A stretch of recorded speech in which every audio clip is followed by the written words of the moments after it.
Aloha and welcome back to another video. I hope that the camera work isn't too bad here. I've been wrestling with my tripod for the past, 40 minutes trying to get it to look at least decent, so hopefully it looks okay. We're going to be going through Marvel once again. The Marvel issues I should have probably covered in miscellaneous Marvel, but video was running a bit long and I wanted to progress on to the other part. So here we have the remaining Marvel issues that most of which I've shown you, some of which I haven't, but none of them are new pickups. So here we have Alien issue 3. This was right around when the series started picking things up, or started to pick up. The first issue was pretty...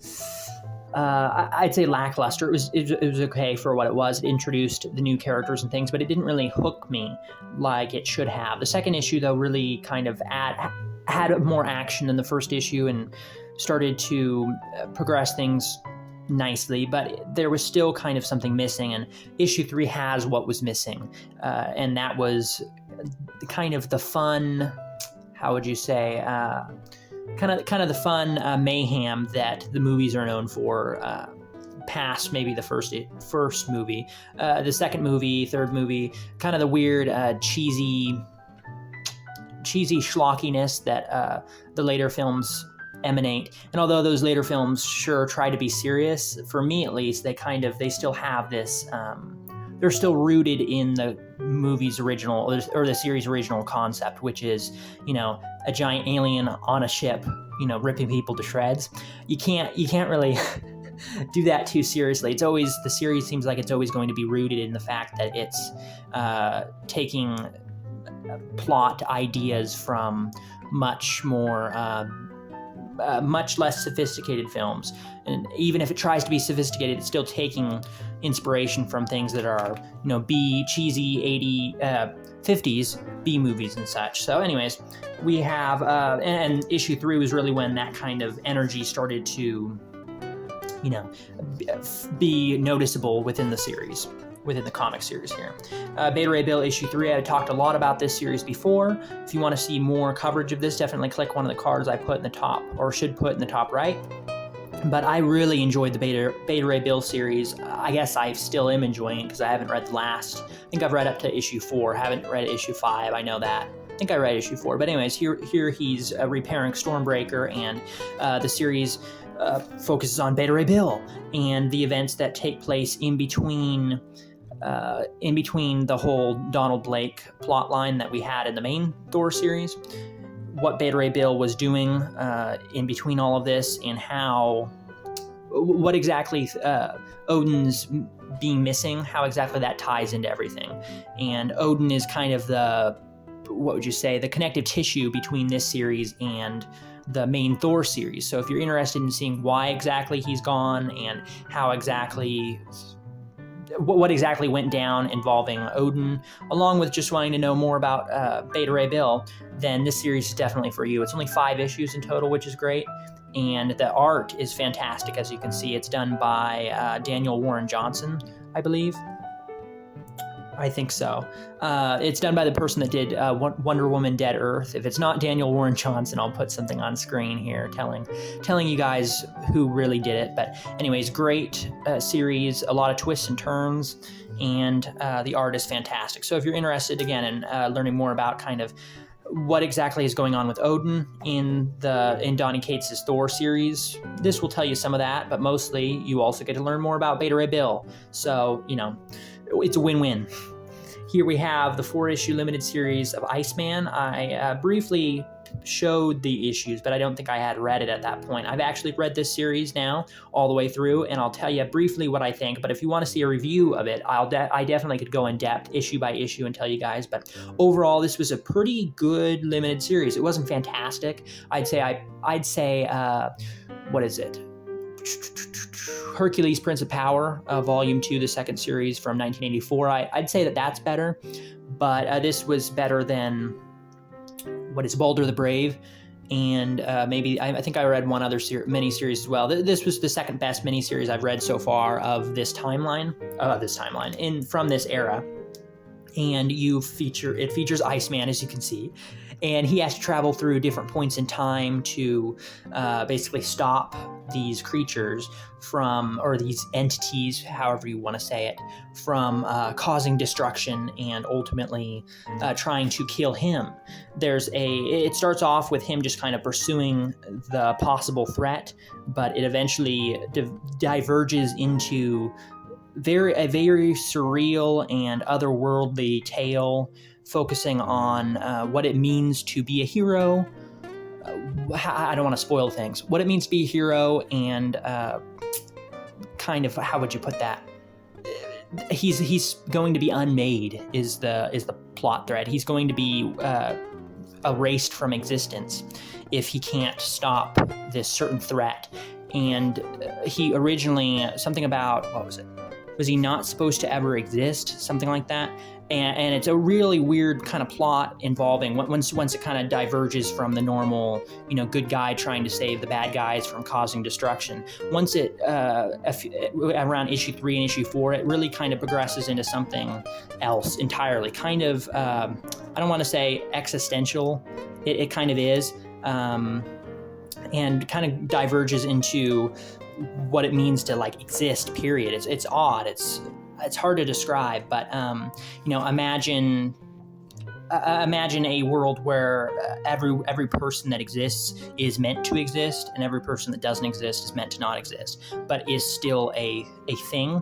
If that makes any sense, it's almost like, it reminds me of how not to get too much on a tangent here, but religiously, if you grew up Christian, you believe that it's common to believe, if you grew up Christian, to believe that every person was going to exist, was going to exist right beforehand, that everything's predetermined, I guess is the point. So Iceman, I believe, is predetermined to not exist, if I remember correctly, and that's despite him being a real person. So that's kind of the whole thing, and it gets into kind of there's Oblivion, I think is the guy's name, and he's basically the cosmic entity that determines whether something is in our world, in our reality, or not in our reality. Very, very odd, as you can tell. It's very hard to describe. He goes back in time and meets his parents, and through that, you kind of get the whole message of, you get the kind of whole plot thread once he meets his parents of if he didn't exist, how would that affect the lives of the people around him? And yeah, it's very, very weird, as you can tell. Hard to describe. Hopefully I did that justice. And moving on here, we have, next I'll show you the covers to the other 2 issues here. 4-issue limited series. I love this cover. I love the pink there. And he actually goes into the void. I think is that what it's called? He goes into a state of unexistence for a brief period of time, and actually fights entities of his own mind. So these are all creations. Let's just say creations of his subconscious, fighting back against him. Very interesting. And then you have in the end, Oblivion. And yeah, Oblivion, once again, is this cosmic entity that is really sort of the big bad, but sort of not. And the determiner of fate and what's real and what's not real. And there's a love story tied in between all of it as well. And some kind of big mystery that revolves around said love interest and how that love interest relates back to Oblivion. Very, very interesting. And as you saw there with the text, it was I am enough. So there's also kind of another thing, but through all of this, Iceman, has to basically learn what it means to be, what it means to exist, and tries to find a reason why he should exist. Very weird plot, very hard to describe. I should cover it in its own video. I could almost I don't know, go page by page or something. I don't know. Anyways, if you want to see that, definitely tell me in the comments section down below. Issue 473 of The Mighty Thor. I talked about how these late issues, if you watch the Thor video episode where I go through all my Thor issues, well, I have a few more that I missed showing off. Oh, sorry about that. And I haven't read these late issues in the 400s yet, but decent cover there. And here we have issue 474. It's a little wrinkly there. I don't know if that shows up on camera, but another decent cover for sure. Don't know anything about it. But that's that. And I have some free comic book issues that, yeah. Okay, I'll jump forward to, okay, so here's a free comic book issue I picked up a long time ago. Sorry about the tape slightly covering it, but this is Secret Wars issue 0. This was during the time that they were redoing Secret Wars. What was it, 2014, 2015, somewhere around there? Cool cover for sure. I remember reading it ages ago. I don't remember much about it other than not particularly thinking it was too interesting. It's not easy to balance a wide array of characters, and with the decompressed modern storytelling, I think it's even tougher because, it's one thing to have a million characters all in one book and need to balance them all, but it's a whole nother to have a writer try and write for so many characters and also write it in a style that deserves, a whole entire series, right? In a modern Spider-Man series with a decompressed writer, it can take, 7 or 8 issues just to fight one villain with one character. So how on earth is a very similar writer using the same techniques supposed to write 30 characters fighting, 50 different villains all within a short period of time? It just doesn't work, right? Back in the day, it was hard enough to do, again, with compressed storytelling. But once you decompress it, once you have it where every single villain and every single plot thread has to have multiple issues to be elaborated on and expanded on, and you spread that against 30 characters, it just doesn't work very well. And that's generally how I feel on a lot of big hero books of the modern era. Obviously, some writers do it better than others, but that's just generally how I feel. And I remember when reading this, one of my earlier comics I've ever read, I remember when reading this, I had that big issue. I was like, issue 0, geez, feels less than an issue 0. Feels like a step back. I can barely tell at all what's going on, and it's supposed to be an introduction. But again, it seems like it's a byproduct of the current writing style, because I have that problem with modern hero books, period. The modern X-Men books and everything. But that it is what it is. I wanted to do the other free comic book issue I had, Marvel free comic book issue I had. Here we have, I gotta put sleeves on a lot of these, but they were overflow, so here we have the free previews, Star Wars. This covers a bunch of different stories from, I believe, yeah. If I might be wrong, but here it is. So it's a bunch of different stories from different Star Wars series that were going on at the time. This is also, again, from around the same era as the last book I showed, around 2015, somewhere around there.